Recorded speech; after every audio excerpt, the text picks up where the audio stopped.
The dust kicked up from Samuel's worn leather boots as he approached the weathered fence post, his calloused hands gripping the hammer with the same determination that had carried him through 3 years of working the Henderson Ranch. The Montana sun beat down mercilessly on his broad shoulders, but it was nothing compared to the fire that burned in his chest every time he caught sight of Eleanor Henderson hanging laundry on the line behind the main house. She moved with a grace that seemed impossible for someone who had endured such heartbreak, her auburn hair catching the light like spun copper as she worked in silence. Eleanor had been a widow for 8 months now, ever since that terrible winter when her husband Thomas had been thrown from his horse during a blizzard and never made it home. Samuel remembered that night with painful clarity, how he had ridden out with the other ranch hands, searching through the howling wind and snow until they found Thomas's body frozen beneath a cottonwood tree. He remembered the sound Eleanor made when they brought the news to her door, a sound that still haunted his dreams and made his heart ache with a longing he had never known before. Before I continue with this tale of forbidden love and burning passion, I'd love for you to subscribe to our channel and let me know in the comments what city you're watching from. Your support means the world to us, and knowing where our stories reach always warms my heart. Samuel had been working the Henderson Ranch for 5 years, arriving as a drifter with nothing but the clothes on his back and a reputation for being able to break the wildest horses. Thomas Henderson had taken a chance on him, and Samuel had repaid that trust with unwavering loyalty and the hardest work the ranch had ever seen. But somewhere along the way, his respect for his employer had transformed into something far more dangerous, an all-consuming love for the man's wife that Samuel had buried deep in his chest, never daring to speak of it or even acknowledge it to himself. Now, with Thomas gone and Eleanor struggling to keep the ranch running, with just Samuel and 2 other hands, the unspoken tension between them had become almost unbearable. Samuel found himself inventing reasons to work closer to the house, to catch glimpses of her through the kitchen window as she prepared meals or mended clothes by lamplight. He noticed how her shoulders sagged with exhaustion at the end of each day, how she sometimes stood on the porch at sunset with tears streaming down her face when she thought no one was watching. The other ranch hands, Jake Morrison and Pete Williams, had been talking about moving on to find work elsewhere. The ranch was struggling financially without Thomas's business acumen, and everyone knew it was only a matter of time before Eleanor would be forced to sell. Samuel had heard them whispering by the bunkhouse fire about how a woman had no business trying to run a cattle operation, how she should remarry quickly or lose everything her husband had built. The very thought of Eleanor marrying another man made Samuel's blood run cold. He had seen the way some of the men in town looked at her during her rare visits to buy supplies, like vultures circling wounded prey. There was banker Harrison Wells, who had been making increasingly frequent visits to discuss the ranch's mounting debts, his eyes lingering on Eleanor's figure in a way that made Samuel's fists clench. There was also cattle baron Marcus Thornfield, whose own spread bordered the Henderson property, and who had made no secret of his interest in acquiring both the land and the woman who came with it. Samuel knew he was nothing compared to these men of wealth and standing. He was just a ranch hand with no family name, no property, and no prospects beyond the strength of his back and the skill of his hands with horses. But the love that burned in his heart for Eleanor Henderson was fiercer than any wildfire that had ever swept across the Montana plains, and he would have gladly burned every bridge he had ever crossed just to feel her touch once, to know what it was like to hold her in his arms and tell her that she was not alone in this harsh world. As he hammered the fence post into the hard ground, Samuel's mind wandered to the previous evening when he had found Eleanor crying in the barn. She had been trying to milk their temperamental cow, Bessie, when the animal had kicked over the bucket, spilling precious milk across the straw-covered floor. It was the final straw in what had clearly been a difficult day, and Eleanor had collapsed onto a hay bale, her face buried in her hands as sobs racked her slender frame. Samuel had stood frozen in the doorway for a long moment, torn between his desire to comfort her and his knowledge that it would be improper for him to approach his employer's widow in such an intimate moment of vulnerability. But when her crying intensified, all thoughts of propriety had fled his mind, and he had crossed the barn to kneel beside her, his large hand hovering uncertainly over her trembling shoulder. The morning sun climbed higher as Samuel worked his way down the fence line, each strike of his hammer echoing across the vast expanse of grassland that stretched toward the distant mountains. The Henderson Ranch covered nearly 3,000 acres of some of the finest grazing land in Montana Territory. But without proper management and sufficient hands to work it, even the most fertile ground would become worthless. Samuel had been doing the work of 3 men since Thomas's death, rising before dawn to tend the horses, mend fences, check on the cattle, and handle a dozen other tasks that kept the ranch functioning. He paused in his work to wipe the sweat from his brow and caught sight of Eleanor emerging from the chicken coop with a basket of eggs. She wore a simple blue dress that had seen better days, but to Samuel's eyes, she was more beautiful than any fine lady in her silk and satin. There was something about the way she moved, the quiet dignity with which she faced each day's challenges, that made his heart race and his mouth go dry. Eleanor looked up, and their eyes met across the yard. For a moment that seemed to stretch into eternity, neither of them moved. Samuel felt as though she could see straight through to his soul, could read every forbidden thought and desperate longing that he had tried so hard to hide. Then Eleanor's cheeks flushed pink, and she quickly looked away, hurrying toward the house with her basket clutched tightly against her chest. That brief moment of connection sent electricity coursing through Samuel's veins. He had seen something in her eyes, a flicker of awareness, perhaps even longing, that matched his own. It was dangerous territory, he knew. Eleanor was still in mourning, still grieving the loss of the only man she had ever loved. And Samuel was nothing more than a hired hand, a man with no right to dream of touching someone so far above his station.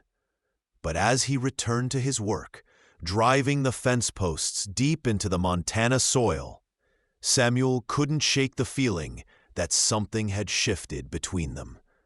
The careful distance they had maintained since Thomas's death seemed to be crumbling, and Samuel wasn't sure he had the strength to rebuild those walls. The love he felt for Eleanor Henderson was like a river that had been dammed too long. The pressure was building, and sooner or later, something would have to give. The afternoon brought new challenges as Samuel discovered that several head of cattle had broken through a weak section of fence near the north pasture. He spent hours rounding up the scattered animals, his horse, Thunder, working with the precision that came from years of partnership. By the time he had repaired the fence and secured the cattle, the sun was beginning its descent toward the western horizon, painting the sky in shades of gold and crimson that reminded him of Eleanor's hair. As Samuel rode back toward the ranch buildings, he was surprised to see Eleanor waiting for him by the corral, a tin cup in her hands. She had never done such a thing before, bringing him water or acknowledging his work in any personal way.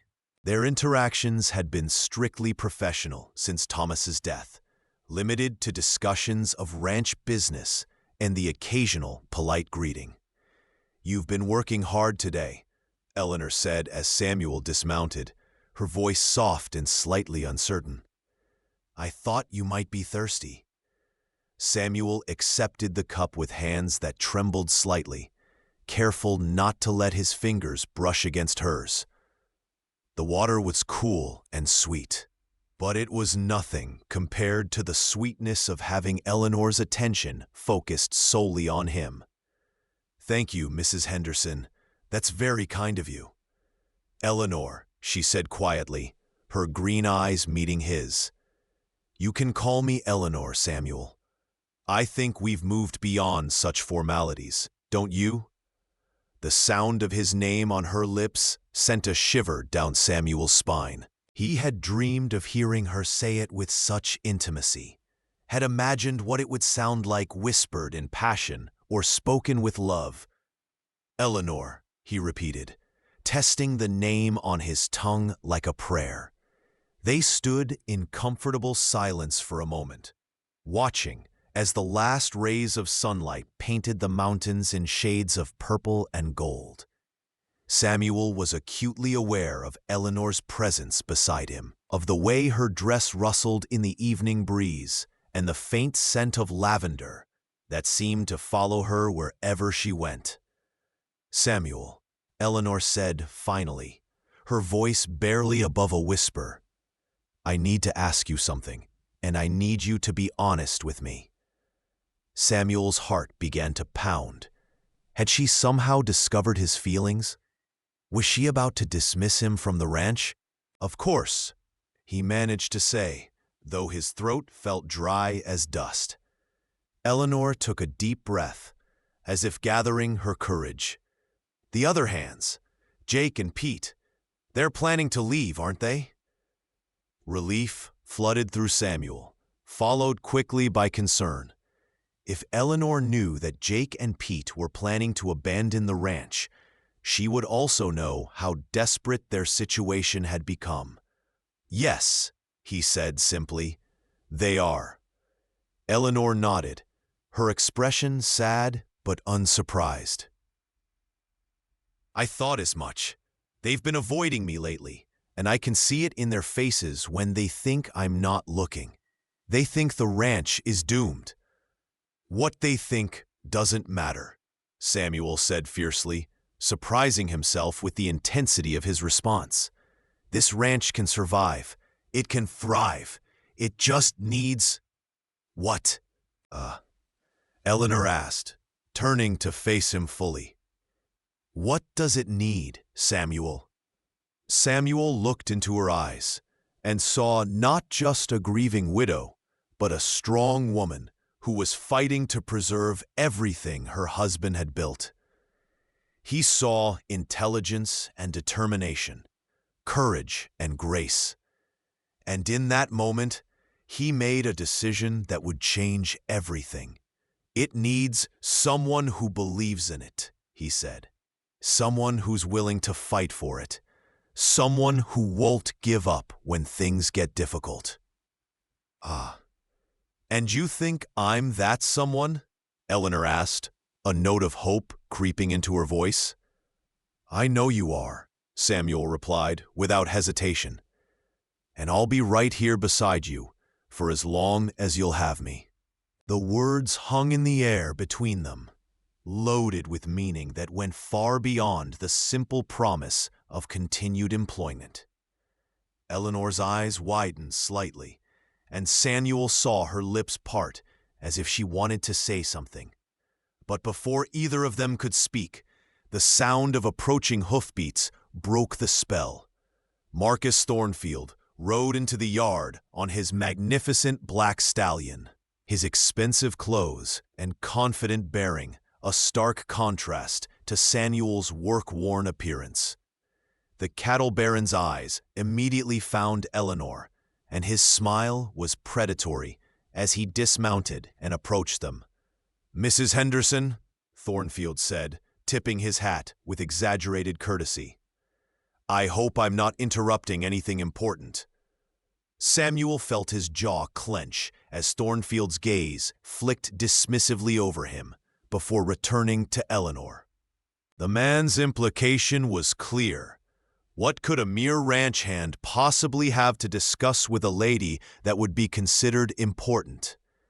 "Mr. Thornfield," Eleanor replied, her voice carefully neutral. "What brings you to the Henderson Ranch this evening?" Thornfield's smile widened, revealing teeth that were too white and too perfect. "I've come with a proposition, my dear. One that I believe will solve all of your current difficulties." Samuel's hands clenched into fists at the man's familiar tone, but he forced himself to remain silent. This was Eleanor's ranch, and it was her decision how to handle unwanted visitors.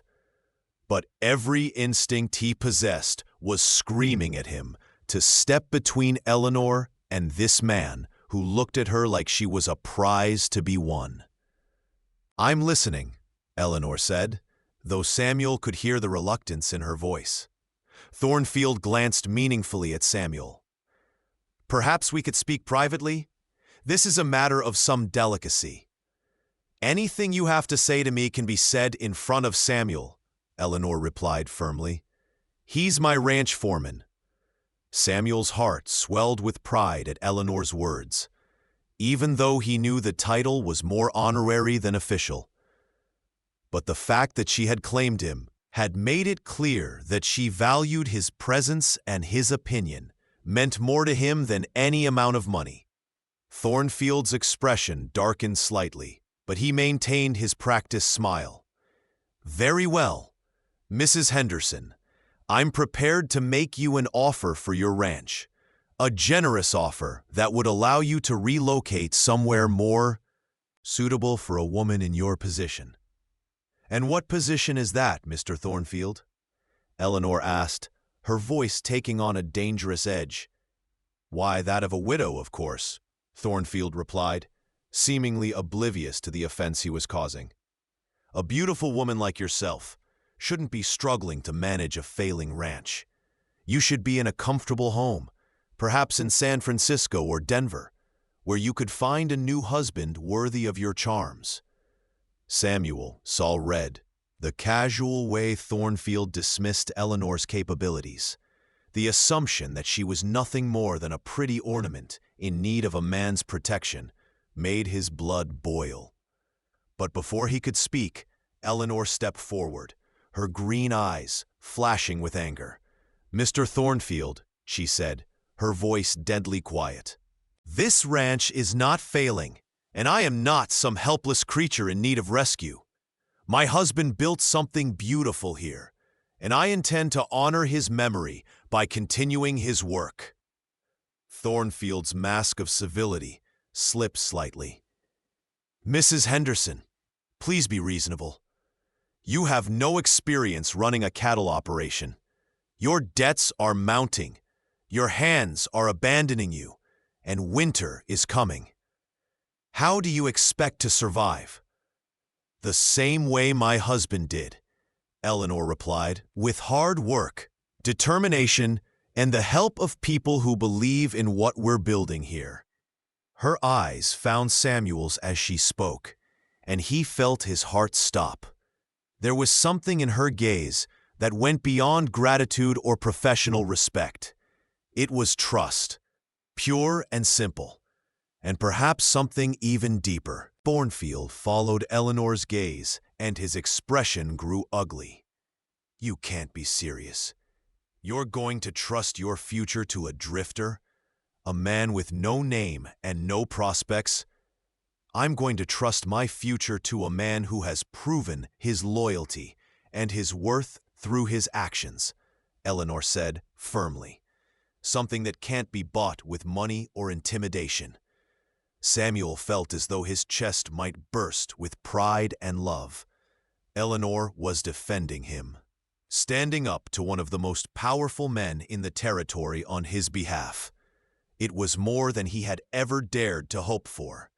Thornfield's face flushed red with anger and humiliation. "You're making a mistake, Mrs. Henderson. A costly one. When you come crawling to me for help, and you will, don't expect the same generous terms." "I won't be crawling to anyone, Mr. Thornfield," Eleanor replied with dignity. "Good evening." Thornfield mounted his horse with jerky, angry movements. "You'll regret this," he snarled before spurring his stallion toward the road. As the sound of hoofbeats faded into the distance, Samuel and Eleanor stood in silence, both of them processing what had just occurred.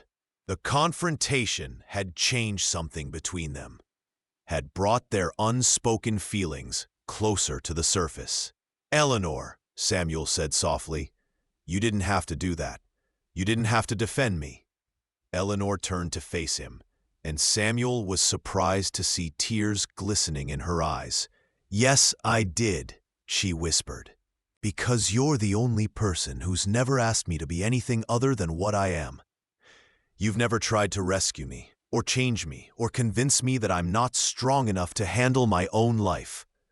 Samuel took a step closer, his heart pounding so hard he was sure she must be able to hear it. "Eleanor, don't," she said, holding up a hand to stop him. "Please don't say anything you might regret. I'm still in mourning, Samuel. I'm still trying to figure out who I am without Thomas. But I want you to know that your loyalty, your friendship, it means everything to me."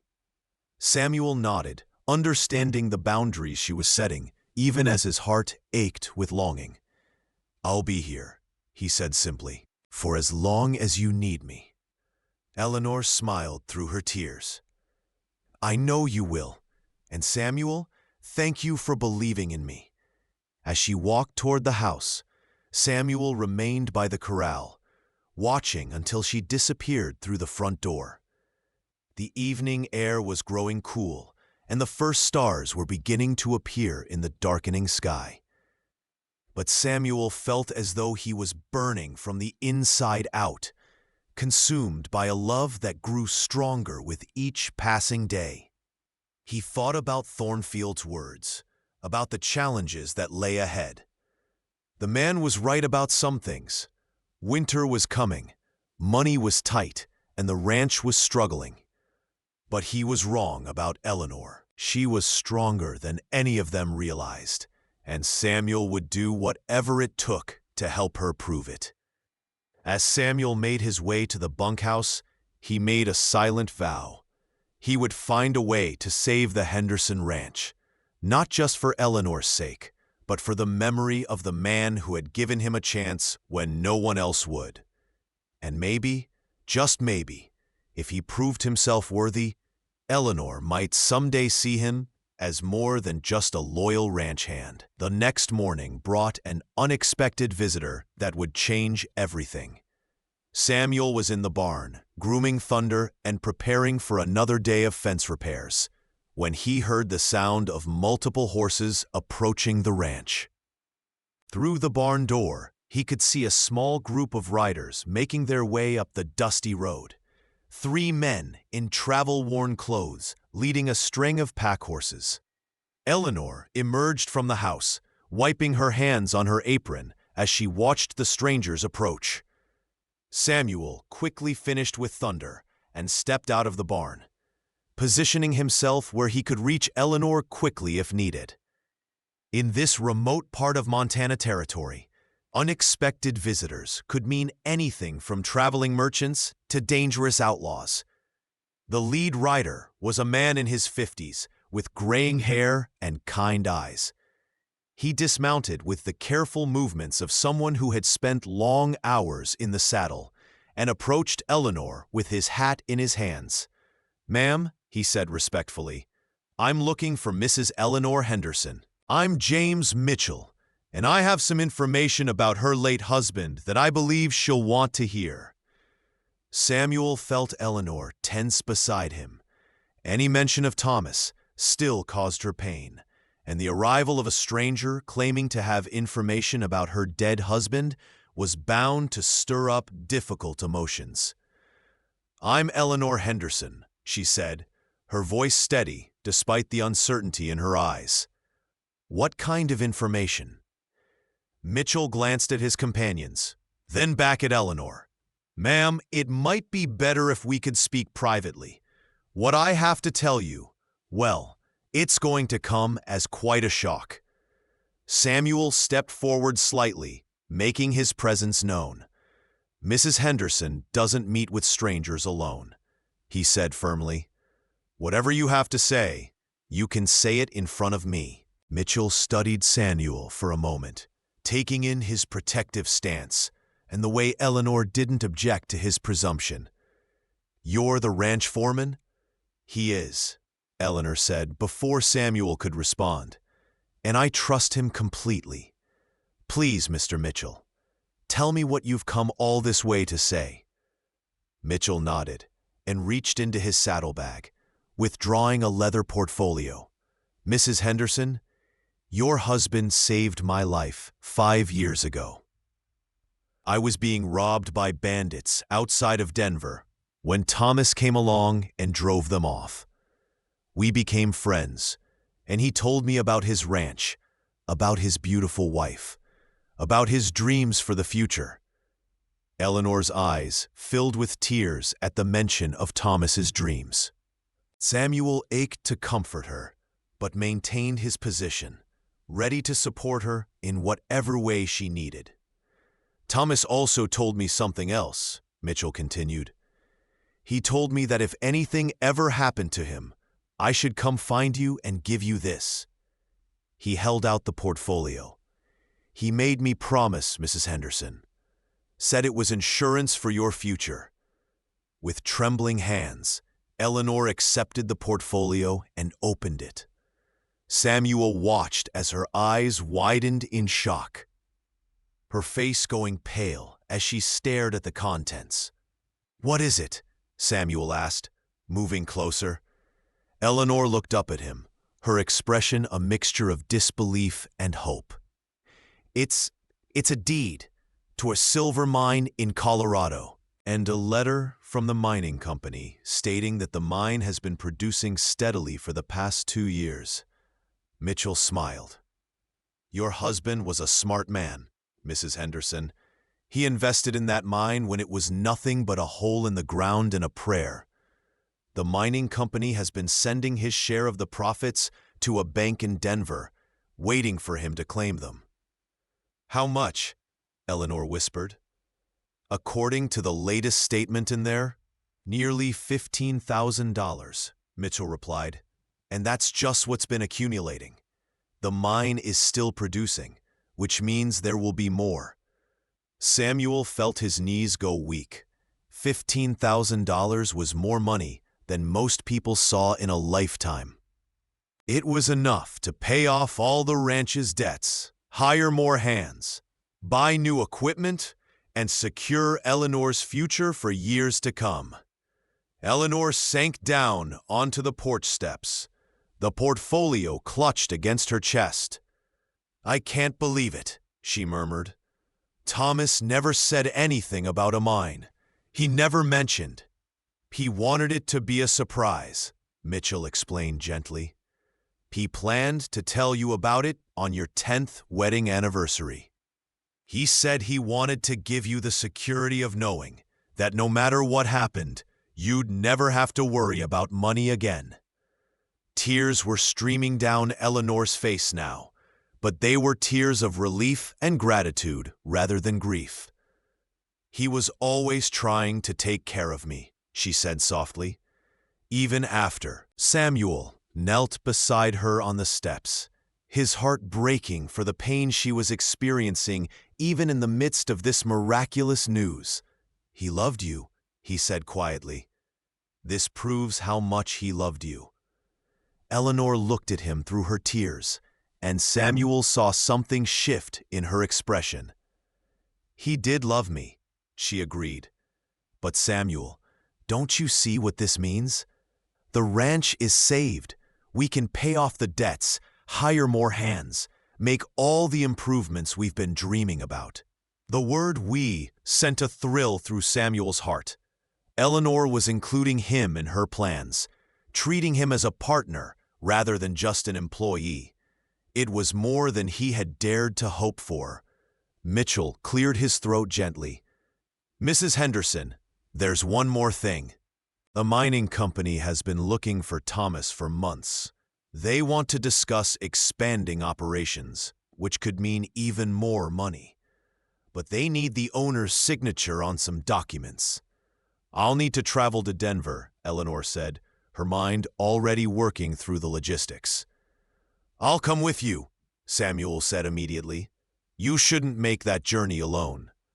Eleanor smiled at him, and Samuel felt his heart skip a beat. "I was hoping you'd say that." Over the next few days, preparations for the journey to Denver consumed everyone's attention. Eleanor wrote letters to the bank and the mining company, arranged for Jake and Pete to watch over the ranch in their absence, and packed for what would be at least a 2-week trip. Samuel found himself in the unusual position of helping Eleanor plan for a journey that would take them far from the ranch and into unfamiliar territory. They would be traveling together, staying in hotels, sharing meals, and spending long hours on the road with only each other for company. The prospect was both thrilling and terrifying. The night before their departure, Samuel was checking the wagon and horses one final time when Eleanor approached him. She had changed from her usual work dress into a traveling outfit of dark blue wool that made her eyes look like emeralds in the lamplight. "Samuel," she said softly, "I want to thank you for agreeing to come with me. I know it's asking a lot." Samuel straightened up from examining the wagon wheel and turned to face her. "Eleanor, you're not asking anything of me that I wouldn't gladly give. This ranch, your future, it matters to me more than you know." Eleanor stepped closer, and Samuel caught the scent of lavender that always seemed to surround her. "Why?" she asked quietly. "Why does it matter so much to you?" Samuel felt his heart begin to race. This was dangerous territory, but something in Eleanor's expression told him that she was ready to hear the truth, or at least part of it. "Because," he said carefully, "I've never worked for anyone who treated me with the respect and kindness that you and Thomas showed me. This ranch gave me a home when I had nowhere else to go. And you've given me a purpose." Eleanor's eyes searched his face in the lamplight. "Is that all?" Samuel swallowed hard. The question hung between them like a challenge, and he knew that his answer would change everything. But looking into Eleanor's eyes, seeing the vulnerability and hope there, he couldn't bring himself to lie. "No," he said quietly, "that's not all." Eleanor took another step closer, so close now that Samuel could see the flecks of gold in her green eyes. "What else?" Samuel's hands trembled as he reached up to cup her face gently. "Eleanor, Don't say it," she whispered, but she didn't pull away from his touch. "Not yet, not until we come back from Denver, and I've had time to think about what Thomas's gift means for my future." Samuel nodded, understanding. Eleanor was still processing the revelation about the mine, still figuring out how this windfall would change her life. She needed time to grieve properly for her husband and to decide what kind of future she wanted to build. But as they stood there in the lamplight, Samuel's hands cradling her face and her eyes locked on his, he felt something pass between them that was deeper than words. It was a promise, an acknowledgement of the feelings that had been growing between them, and a hope for what might be possible when the time was right. "When we come back," Eleanor said softly, Things will be different. I'll be different. And then we'll see what the future holds." Samuel nodded, his thumb gently stroking her cheek. "I'll wait," he said. "However long it takes, I'll wait." Eleanor smiled, and for a moment Samuel thought she might kiss him, but instead she stepped back, her hand briefly touching his before she turned toward the house. "Good night, Samuel," she said softly. "Good night, Eleanor." As Samuel watched her disappear into the house, he felt a mixture of hope and longing that was almost overwhelming. The journey to Denver would test them both, would force them to confront the feelings that had been simmering beneath the surface for months. And when they returned, everything would indeed be different. The morning of their departure dawned clear and bright, with a crisp autumn air that promised good traveling weather. Samuel had the wagon loaded and ready before sunrise, and Eleanor emerged from the house carrying a small traveling bag and wearing a determined expression that made Samuel's heart swell with pride. As they drove away from the Henderson ranch, Samuel couldn't help but think about how much had changed since that first day he had arrived as a drifter looking for work. He had found not just employment, but a home, a purpose, and a love that burned brighter than any fire he had ever known. The road to Denver stretched out before them, full of possibilities and promise. And for the first time since Thomas Henderson's death, Samuel allowed himself to believe that the future might hold something beautiful for both him and the woman he loved more than life itself. The journey to Denver proved to be a revelation in more ways than one. As their wagon rolled across the vast Montana landscape, Samuel and Eleanor found themselves talking more freely than they ever had before. Away from the ranch and the constant reminders of Thomas's presence, Eleanor seemed to relax, allowing glimpses of the woman she had been before grief had settled over her like a heavy cloak. On the second day of travel, they stopped to rest the horses beside a clear mountain stream. Eleanor had been unusually quiet that morning, and Samuel could see that something was troubling her. As they sat on a fallen log sharing their midday meal, he finally worked up the courage to ask what was wrong. "I keep thinking about Thomas," Eleanor said softly, her eyes fixed on the rushing water. "About how he kept this secret from me for so long. I thought we shared everything, but he was planning this whole other future without telling me." Samuel considered his words carefully. Maybe he wanted to surprise you. Maybe he thought it would be a gift. Eleanor turned to look at him, and Samuel was struck by the pain in her eyes. "But what if there are other things he didn't tell me? What if I didn't know my own husband as well as I thought I did?"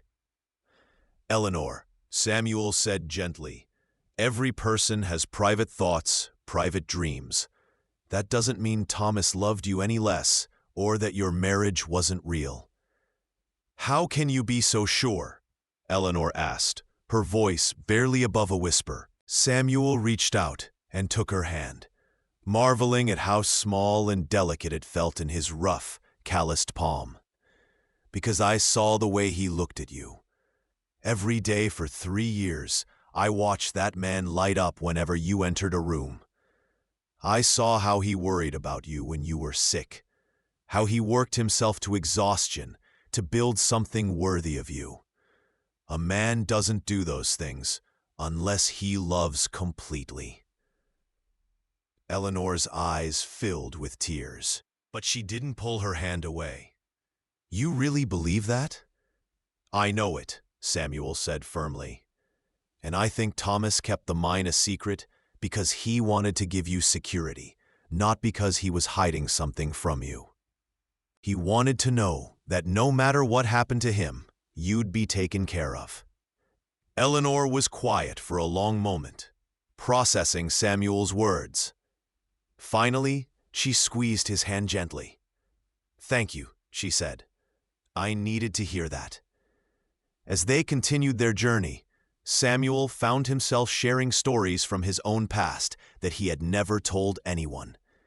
He spoke of his childhood in Texas, of the father who had abandoned his family when Samuel was 12. The years he had spent drifting from ranch to ranch, never staying anywhere long enough to form real connections. "Why did you stay at our ranch?" Eleanor asked one evening as they sat around their campfire under a canopy of stars. "You could have moved on like you always did before." Samuel stared into the flames, remembering his first day at the Henderson Ranch. "Because Thomas offered me something I'd never had before, a chance to prove myself. And because what?" He paused, unsure how much to reveal. "Because what?" Eleanor prompted gently. Samuel looked up and met her eyes across the fire. "Because the first time I saw you, I knew I was home." The words hung in the air between them, loaded with meaning. Eleanor's breath caught, and Samuel saw her hand tremble as she reached for her coffee cup. "Samuel," she said softly, "we agreed to wait until after Denver." "I know," Samuel replied. "I'm not asking for anything, Eleanor. I'm just telling you the truth. You asked why I stayed, and that's why." Eleanor nodded, but Samuel could see the conflict in her eyes. The attraction between them was growing stronger with each passing day, and the intimacy of traveling together was making it harder to maintain the careful distance they had established. On their fourth day of travel, they encountered a group of travelers whose wagon had broken down on the trail. Samuel immediately stopped to help, working alongside the stranded family's father to repair a broken axle, while Eleanor tended to the man's pregnant wife, who was feeling poorly from the rough journey. As Samuel watched Eleanor comfort the frightened woman, speaking to her in soothing tones and sharing their precious water, he felt his love for her deepen even further. She had a natural compassion that extended to everyone she met, the strength that went far beyond physical capability.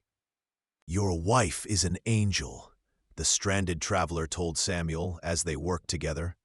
"You're a lucky man." Samuel didn't correct the man's assumption.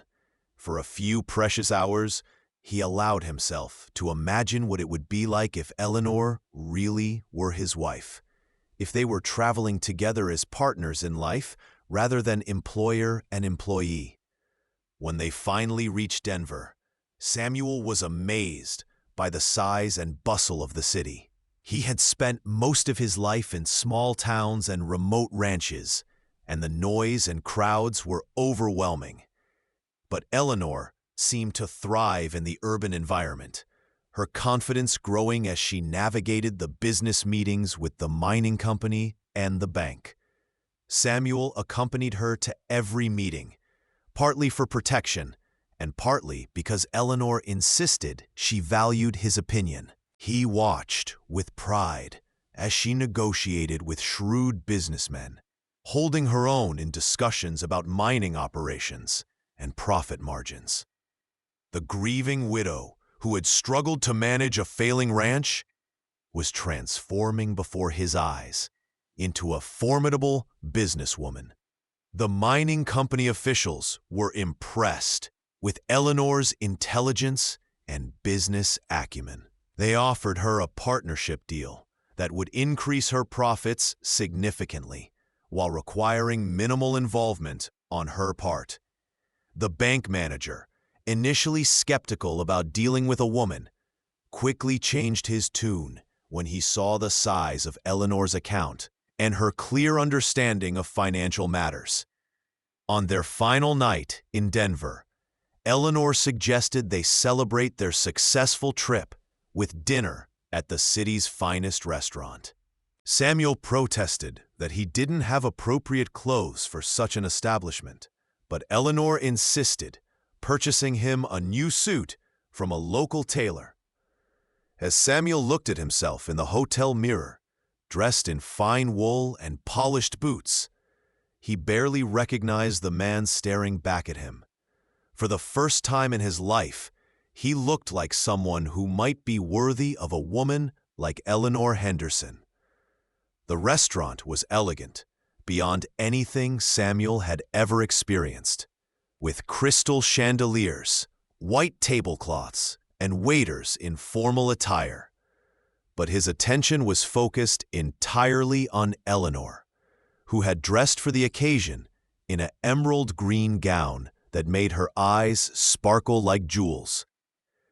"You look beautiful," Samuel said as he helped her into her chair, the words escaping before he could stop them. Eleanor blushed prettily. "Thank you. You look quite handsome yourself, Mr. Morrison." They dined on delicacies that Samuel had never tasted before, talking and laughing as the evening wore on. The wine loosened their tongues, and their conversation became more personal, more intimate than it had ever been before. "Samuel," Eleanor said as they shared dessert, "I want you to know that this trip has meant more to me than just the business with the mine. Having you here, having your support and your company, it's made me realize how lonely I've been." Samuel's heart began to race. "Eleanor, I know we agreed to wait," she continued, her cheeks flushed from the wine and the warmth of the restaurant. "But I can't stop thinking about what you said by the stream. About knowing you were home the first time you saw me." Samuel reached across the table and took her hand. "Eleanor, I meant every word, but I don't want you to feel pressured. You're still grieving, still figuring out your future." Eleanor's eyes met his, and Samuel saw a determination there that took his breath away. "I've done my grieving, Samuel. Thomas will always have a place in my heart, but he's gone, and I'm still alive. I'm still a woman with hopes and dreams. And desires." The last word was spoken so softly that Samuel almost missed it, but the implication sent fire coursing through his veins. "What are you saying?" Eleanor squeezed his hand. "I'm saying that when we return to the ranch, I want to explore what's been growing between us. I want to see if what I'm feeling is real, if it could grow into something lasting." Samuel felt as though he might burst with joy. "Eleanor, are you sure? I'm still just a ranch hand. I don't have money or position or—" "You have something more valuable than any of those things," Eleanor interrupted. "You have integrity, loyalty, and a heart that I've come to treasure. Samuel Morrison, I think I'm falling in love with you." The words hit Samuel like a physical blow. He had dreamed of hearing Eleanor say those words, but he had never truly believed it could happen. "Eleanor," he whispered, "I've been in love with you since the day I met you. I'd burn every bridge I've ever crossed just to feel you once, just to hold you and know that you're mine." Eleanor's eyes filled with tears, but they were tears of happiness rather than sorrow. "Then hold me," she whispered. "Please, Samuel. I need to feel alive again." Samuel stood and moved around the table, helping Eleanor to her feet. They were in a public place, surrounded by other diners, but in that moment, they might as well have been alone in the world. Samuel pulled Eleanor into his arms, and she melted against him, as if she had been waiting her whole life for this moment. Their first kiss was gentle, tentative, a question asked and answered. But as Eleanor's arms wound around Samuel's neck and she pressed closer to him, the kiss deepened, becoming a promise of passion and devotion that would last a lifetime. When they finally broke apart, both of them were breathing hard. Samuel rested his forehead against Eleanor's, marveling at the fact that she was finally in his arms. "I love you," he whispered against her lips. I love you more than I ever thought it was possible to love another person." "I love you too," Eleanor replied, her voice filled with wonder. "And I want to spend the rest of my life showing you just how much." As they left the restaurant and walked back to their hotel through the gaslit streets of Denver, Samuel felt as though he was walking on air. The woman he loved more than life itself had just told him she loved him too. The future that had seemed impossible just hours before was now spread out before them like a golden road. The journey back to the ranch was entirely different from their trip to Denver, where before they had maintained careful distance and formal conversation.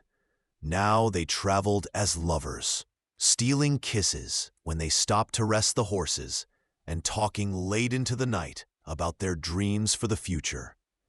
Eleanor spoke of her plans to expand the ranch, to use the mining profits to build something even greater than what Thomas had envisioned.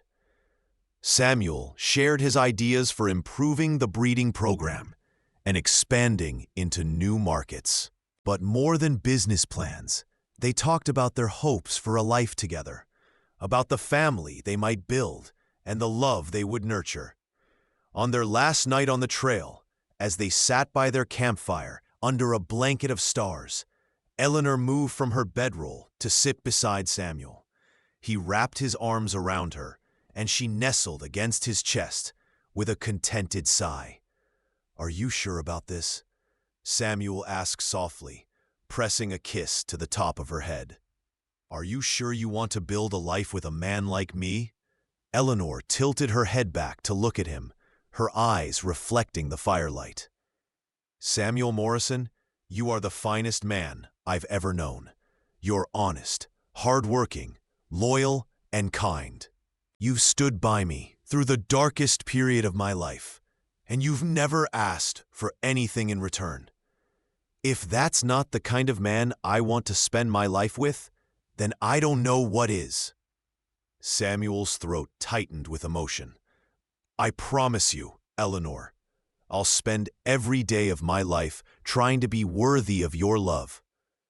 "You already are," Eleanor whispered, reaching up to cup his face in her hands. "You already are." They made love for the first time that night under the vast Montana sky, their passion burning as bright as the stars above them. Samuel had never experienced anything like the feeling of Eleanor's body pressed against his, of her whispered words of love and desire. It was everything he had dreamed of and more, a joining of not just bodies, but souls. Afterward, as they lay entwined in their shared bedroll, Eleanor traced patterns on Samuel's chest with her fingertip. "I never thought I could feel this way again," she murmured. "After Thomas died, I thought that part of my life was over forever." "And now?" Samuel asked, his hand stroking her hair. "Now I know that love doesn't end when someone dies," Eleanor said softly. "It just makes room for new love to grow. Thomas will always be part of my past, but you, Samuel, you're my future." Samuel tightened his arms around her, overwhelmed by the depth of his feelings for this incredible woman. "I love you, Eleanor Henderson, and I swear to you, I'll spend the rest of my life making sure you never regret choosing me." "I could never regret it," Eleanor whispered against his chest. "Never."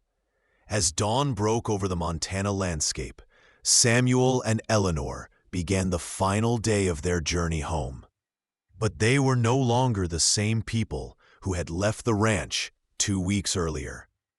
They were partners now, in business and in life, bound together by a love that had been tested by grief and strengthened by hope.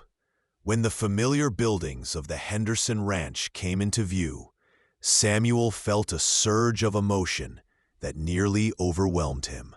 This place that had given him shelter and purpose was now truly his home, not just because he worked here, but because the woman he loved was by his side.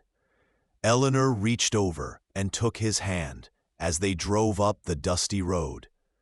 "Welcome home, Samuel," she said softly. "Welcome home, Mrs. Henderson," he replied, then paused. "Or should I say, welcome home, future Mrs. Morrison." Eleanor laughed, the sound like music to Samuel's ears.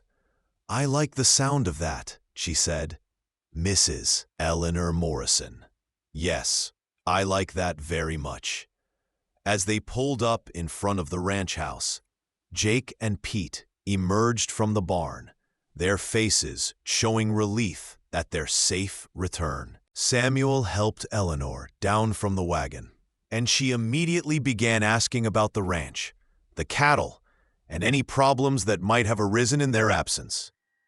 But even as she attended to business, Eleanor's hand remained in Samuel's, a public declaration of their new relationship that made Samuel's heart soar with pride. They were home. They were together, and they were ready to build a future that would honor the past while embracing all the possibilities that lay ahead. The weeks that followed their return from Denver were a whirlwind of activity and change.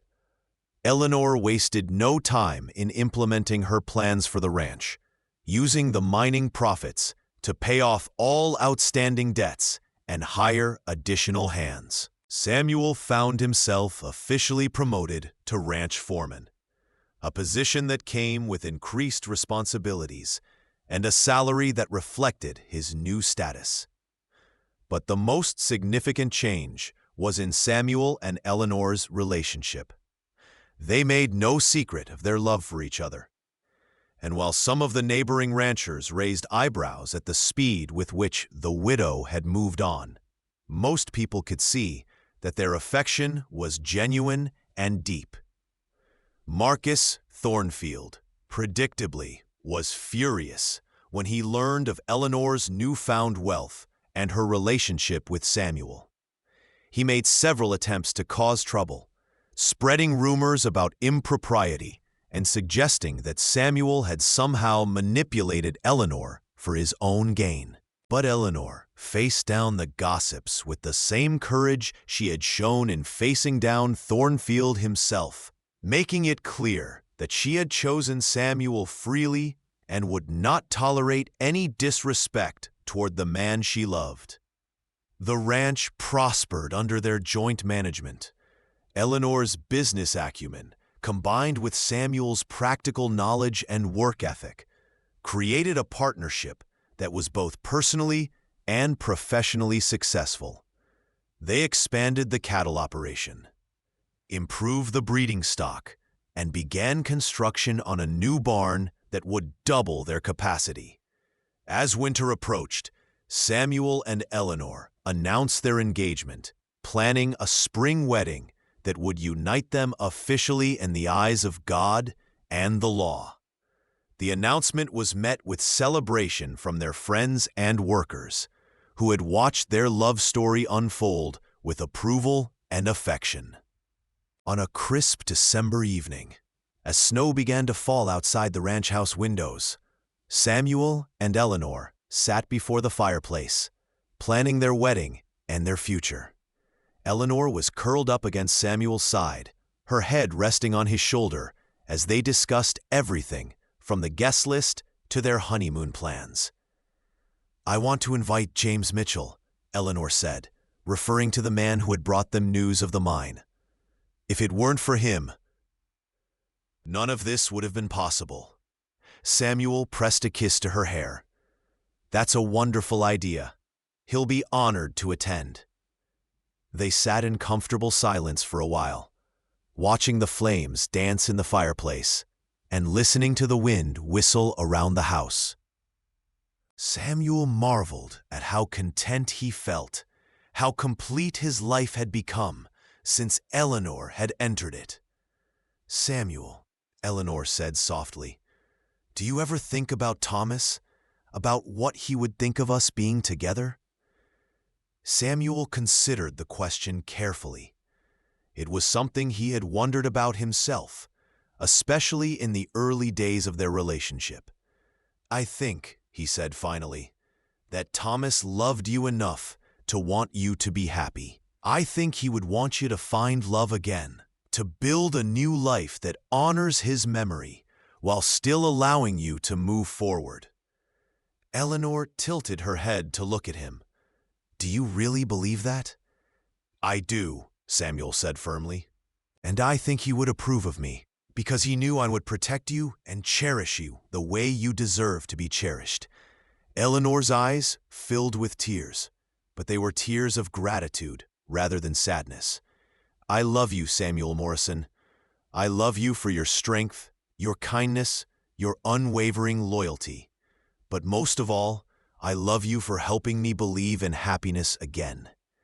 Samuel cupped her face in his hands, his thumbs gently wiping away her tears. "Eleanor Henderson, you are my heart, my soul, my everything. I would burn every bridge in the world just to feel you in my arms, just to know that you're mine." "I am yours," Eleanor whispered against his lips. "Forever and always, I am yours." As they kissed before the fireplace, with snow falling outside and the future stretching out before them like an unwritten book, Samuel felt a peace and contentment that he had never known before. He had found his home, his purpose, and his great love all in one remarkable woman.